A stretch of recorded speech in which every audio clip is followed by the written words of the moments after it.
Suami buang aku dari rumah setelah aku melahirkan.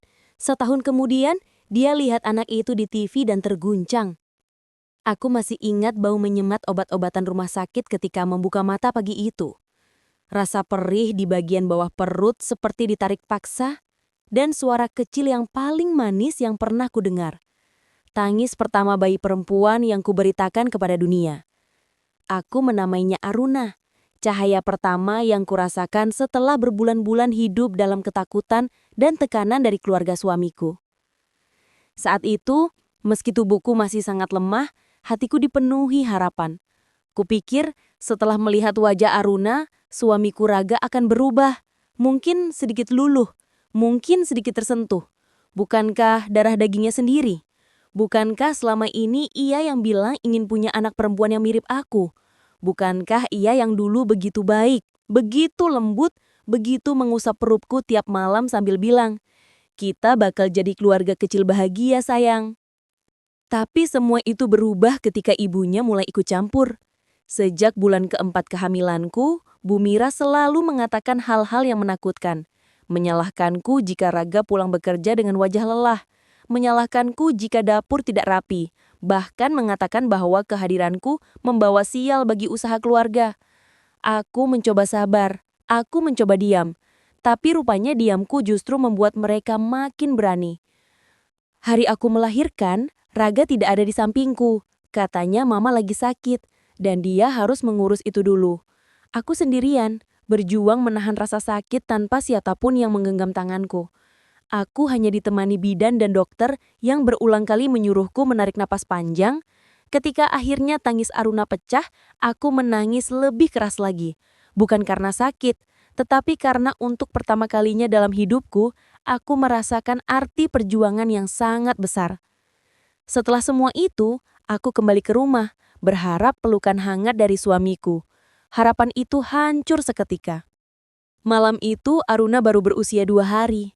Aku duduk di tepi ranjang sambil mengayun-ayuninya dengan pelan, sementara rasa nyeri dari luka operasi membuat tubuhku sulit bergerak. Raga masuk ke kamar tanpa menatapku. Wajahnya masam, seperti ada sesuatu yang sangat berat yang disembunyikannya. Ia tidak melihat Aruna, tidak mendekat, hanya berdiri dengan tangan di saku. "Aku mau bicara," katanya datar. Aku tersenyum kecil, mencoba menghangatkan suasana. "Boleh, sini. Kamu mau lihat Aruna? Dia tadi baru selesai menyusu. Kamu belum sempat." "Bukan soal itu." Potongnya cepat. Hatiku langsung menciut. Ada sesuatu dalam nada suaranya yang membuat tengkukku dingin. "Aku nggak bisa terus kayak gini, Naya," katanya menahan napas seolah sedang memilih kata. "Pernikahan kita ini nggak ada masa depannya." Aku membeku. "Maksud kamu apa?" Raga berjalan mondar-mandir. "Aku udah mikir lama. Mama bilang, anak ini lahir dalam waktu yang gak baik. Banyak masalah datang sejak kamu hamil. Mama bilang, kamu membawa sial." Darahku seperti berhenti mengalir. "Raga, kamu sadar apa yang kamu bilang? Itu anak kita.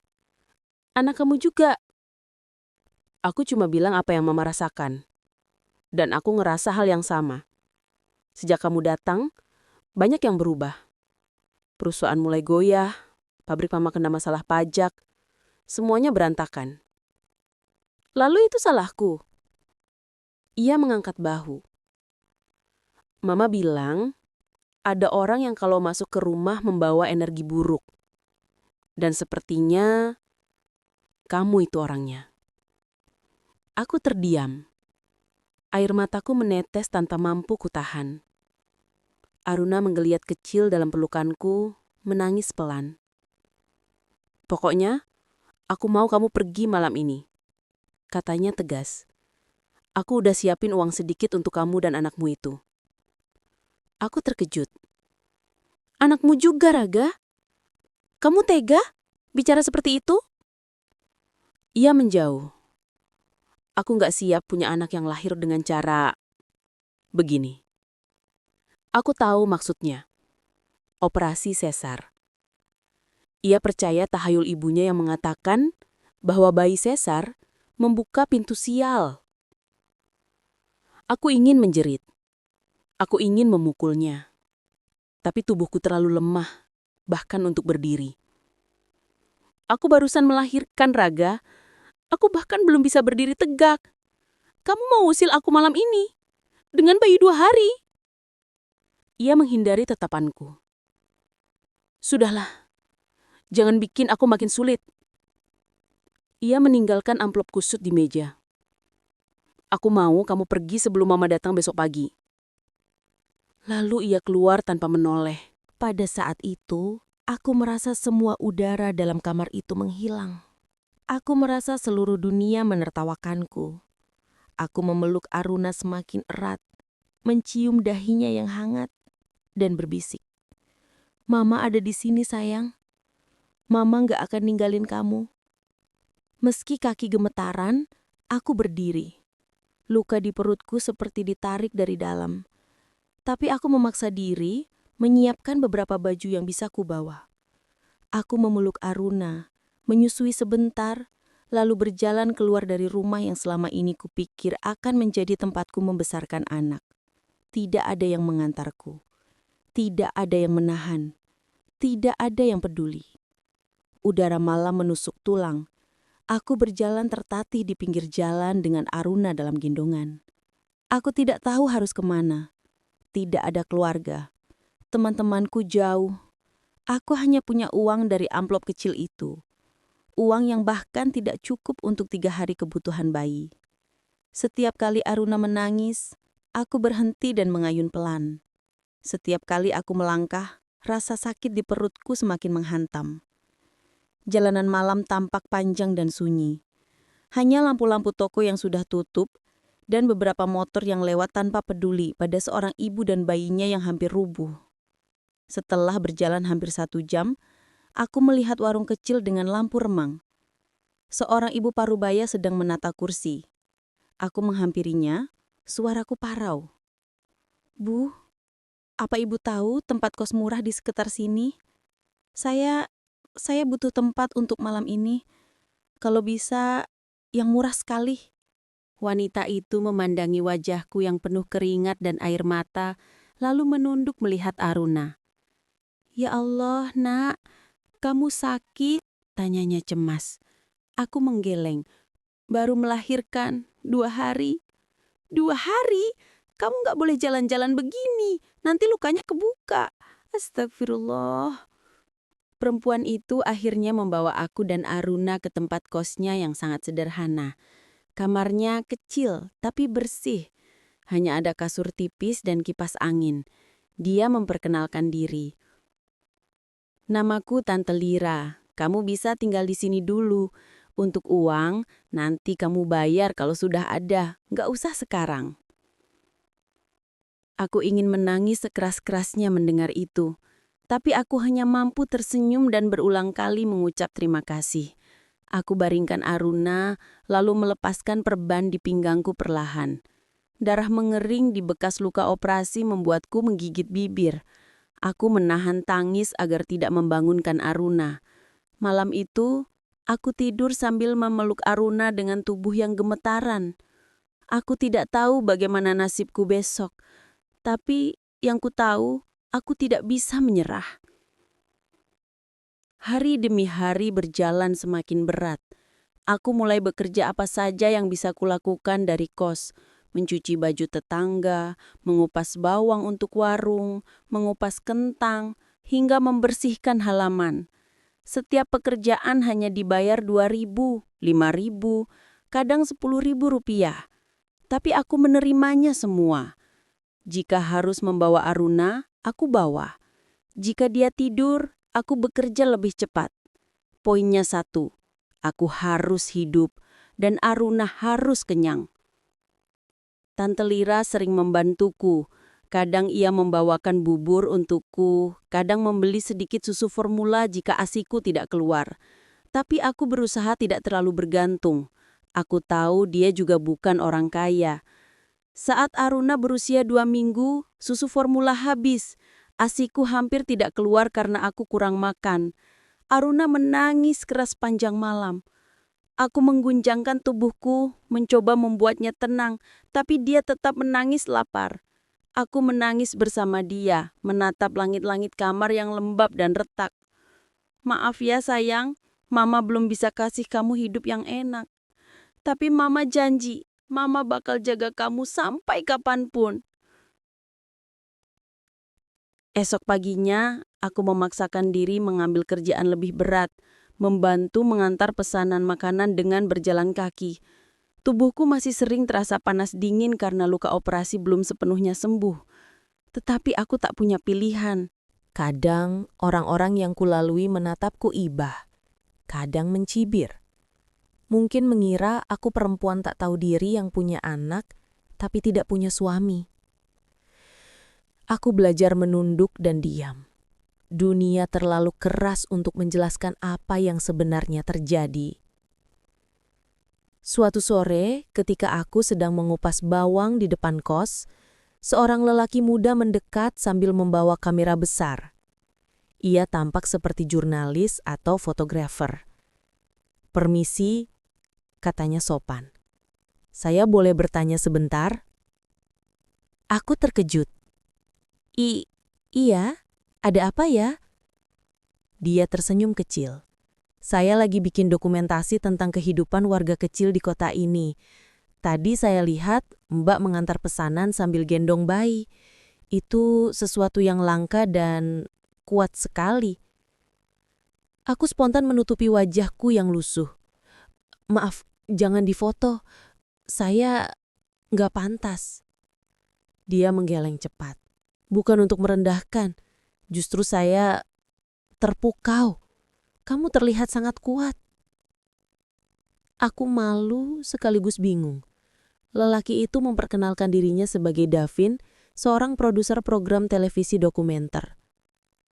Aku menunduk, melanjutkan kupasan bawang sambil berkata pelan, "Saya cuma ibu biasa, Mas. Hidup saya berantakan."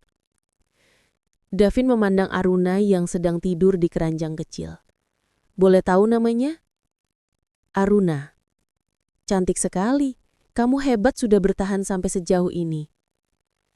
Aku menelan ludah, merasakan sesuatu yang hangat merambat di dadaku. Bukan karena dipuji, tetapi karena setelah sekian lama, ada seseorang yang melihatku sebagai manusia. Davin tidak memaksa mewawancarai atau memotret. Ia hanya tersenyum lagi dan berkata, "Kalau suatu hari kamu butuh bantuan atau cerita, aku sering lewat sini. Jangan sungkan." Ia kemudian berlalu. Aku menatap punggungnya yang menjauh. Dan untuk pertama kalinya setelah berbulan-bulan, aku merasa sebertas kecil cahaya masuk ke hidupku. Aku mengelus pipi Aruna. "Mungkin sayang, mungkin hidup kita akan berubah suatu hari nanti. Mama tidak tahu kapan, tapi kita sudah melewati neraka, bukan?"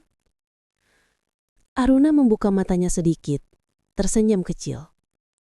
Dan disitulah aku tahu, aku tidak boleh menyerah. Tidak akan pernah. Setahun telah berlalu sejak malam kelam itu. Malam ketika aku berjalan tertatih sambil menggendong Aruna yang baru 2 hari lahir. Malam ketika seluruh hidupku seolah runtuh. Tapi waktu punya caranya sendiri mengubah luka menjadi kekuatan dan air mata menjadi langkah baru. Aruna kini berusia 1 tahun lebih sedikit. Rambut hitamnya tumbuh lebat, matanya bulat bercahaya seperti bintang yang menolak padam, dan senyumnya, senyum itu seperti obat dari segala luka yang kutanggung. Setiap kali aku menatapnya, aku merasa hidupku masih pantas diperjuangkan. Hidup kami memang belum sempurna. Aku masih tinggal di kos sederhana milik Tante Lira, dan untuk makan pun harus bekerja keras. Tapi ada hal baru. Davin, lelaki muda yang dulu sempat melihatku mengupas bawang, tidak pernah benar-benar pergi dari hidupku. Dia sesekali datang membawa makanan, beberapa kali membelikan pampers untuk Aruna, atau sekadar mengobrol denganku sambil memotret suasana kampung. Awalnya aku merasa sungkan, tapi semakin lama aku tahu Davin bukan tipe orang yang memandang rendah. Dia hanya tulus. Suatu sore ketika Aruna sedang belajar berjalan di depan kamar kos, Davin datang sambil membawa kamera kecil. "Naya," katanya sambil tersenyum, "aku ingin bicara." Aku mengusap keringat di dahiku. "Ada apa, Mas?" Ia mengunjuk Aruna yang tertawa kecil sambil memegang kursi plastik. "Anakmu ini punya sesuatu yang gak semua anak punya. Dia gampang disayang kamera." "Masak sih? Sungguh, waktu aku rekam diam-diam kemarin, ekspresinya natural banget. Kamu tahu nggak, videonya aku upload cuma potongan 1 menit. Itu viral loh." "Viral? Maksudnya banyak yang nonton?" "Iya, ribuan. Komentarnya positif semua. Banyak yang bilang Aruna lucu, ceria, dan punya aura." Aku memandang Aruna yang sekarang sedang memukul-mukul kursi seolah membuat musik. Aura, bintang, itu 2 kata yang rasanya jauh sekali dari kehidupan kami yang serba sempit. Davin kemudian menjelaskan bahwa stasiun TV tempatnya bekerja sedang menggarap acara Bintang Cilik Nusantara, sebuah kompetisi bakat anak-anak untuk level nasional. "Naya, aku ingin Aruna ikut," katanya lembut. "Mas, aku ini siapa? Aku orang susah. Aruna pun, aku nggak punya baju bagus, nggak punya biaya transport." "Tenang, semuanya aku urus. Aku cuma butuh persetujuanmu." Aku terdiam lama. Bukan karena tidak ingin, tapi karena takut. Takut gagal. Takut Aruna mendapatkan dunia yang terlalu keras. Takut semua ini hanya membuatku kembali jatuh ke lubang gelap. "Tapi Mas, kalau gagal, aku gak mau Aruna disakiti," ucapku lirih.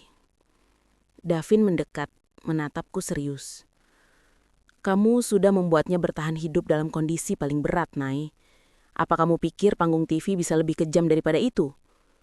Aruna sudah kuat karena kamu." Lalu ia menambahkan, "Dan kalaupun gagal, itu tidak akan membuatnya jatuh. Yang penting kamu di sampingnya." Aku menarik napas panjang, menatap Aruna yang sedang bermain. Wajahnya bersih, polos, seakan tidak tahu pernah hidup di dunia yang ingin membuangnya. Aku mencium ubun-ubunnya dan berbisik, "Kalau ini membuat hidupmu lebih baik, Mama akan berusaha." Akhirnya aku berkata, "Baik Mas, kita coba." Davin tersenyum lebar. "Kamu membuat keputusan yang tepat." Hari pertama audisi, jantungku rasanya hampir copot. Aku memakaikan Aruna dress bekas yang Tante Lira berikan. Rambutnya ku beri jepit bunga kecil. Aku sendiri memakai baju terbaik yang kupunya. Bukan karena ingin tampil, tapi karena aku ingin Aruna merasa bahwa mamahnya pantas berdampingan dengannya. Gedung audisi sangat ramai.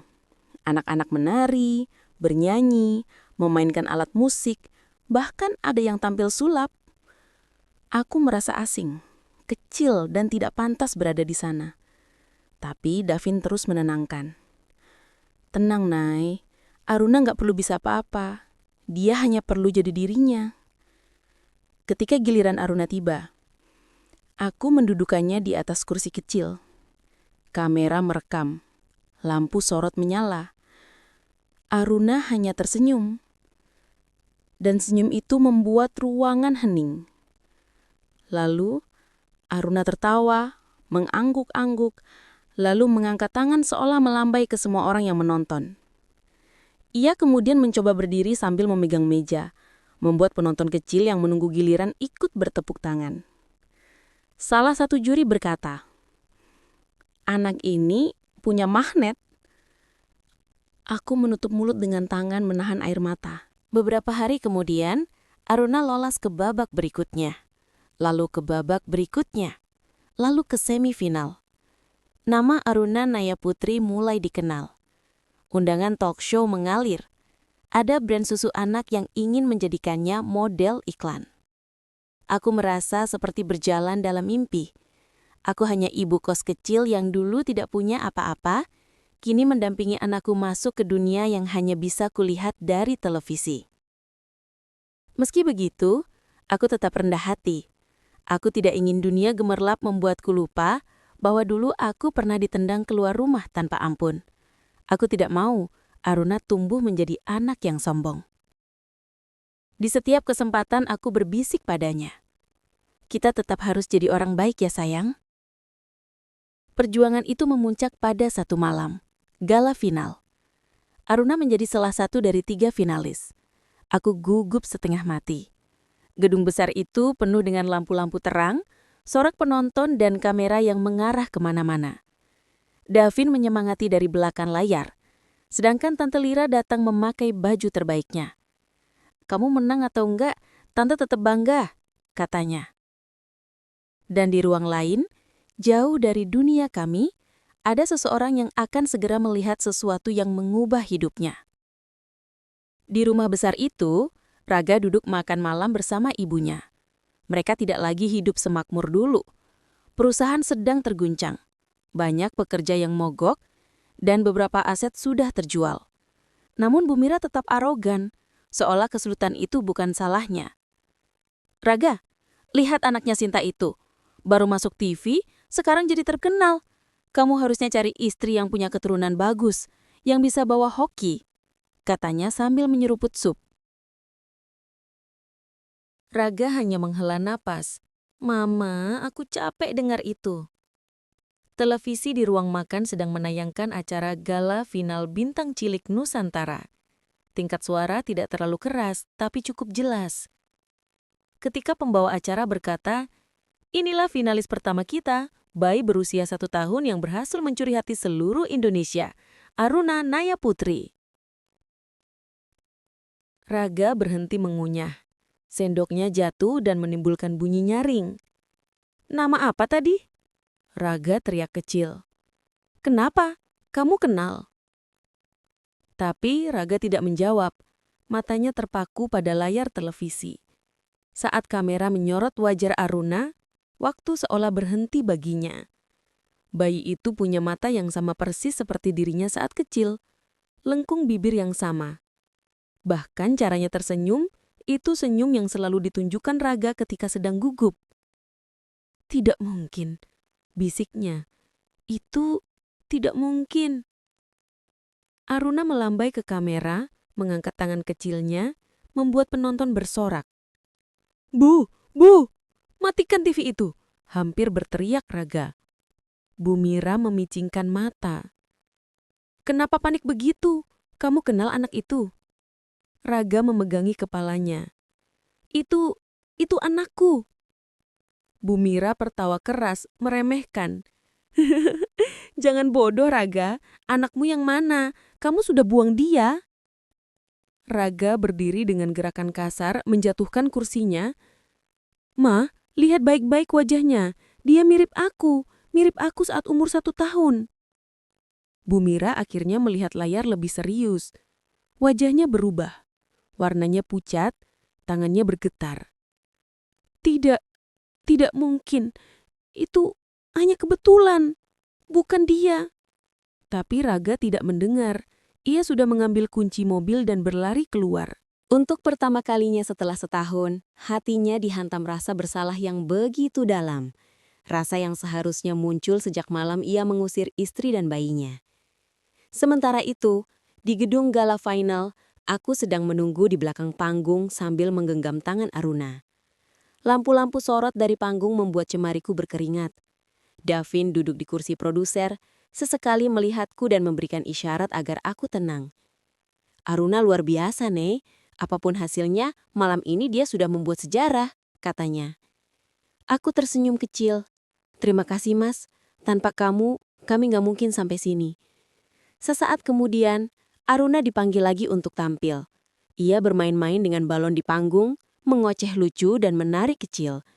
Penonton tertawa, juri tersenyum, dan MC memeluknya dengan gemas. Aku bangga setengah mati. Sampai aku tidak sadar sesuatu sedang terjadi di belakang arena. Langkah seseorang bergema tergesa-gesa. Pintu belakang hampir jebol karena didorong kuat. "Naya!" Sebuah suara yang dulu sangat kukenal memanggil dari kejauhan. Tubuhku langsung membeku. Tangan yang memegang gaun Aruna terasa dingin. Davin menoleh tajam. "Siapa itu?" Aku tidak bisa menjawab. Suara itu terus mendekat dan setiap langkahnya membuat dada terasa mau pecah. "Naya, Naya, itu kamu kan?" Suara itu semakin dekat. Ketika aku menoleh, aku melihat wajah yang selama ini ingin kulupakan.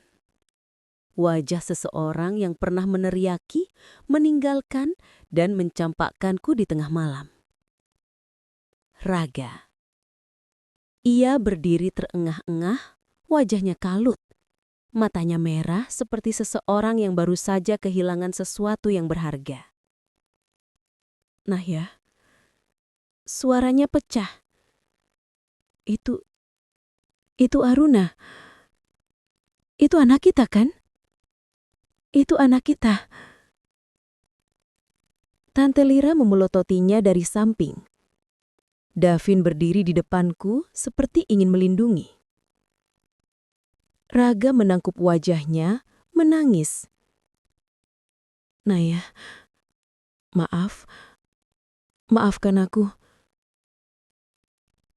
Aku bodoh, aku jahat, aku salah. Aku minta maaf." Tangisku pecah. Tapi bukan karena masih cinta. Bukan karena rindu. Melainkan karena semua luka yang selama ini kusembunyikan seolah dibuka paksa. Aku teringat malam aku diusir. Teringat darah yang menetes karena luka operasi terbuka. Teringat suara Aruna yang menangis kelaparan. Teringat bagaimana aku harus berjalan berjam-jam hanya untuk membeli susu sachet. Raga membungkuk, hampir bersujud. Aku mau tanggung jawab. Aku mau jadi ayah untuk Aruna.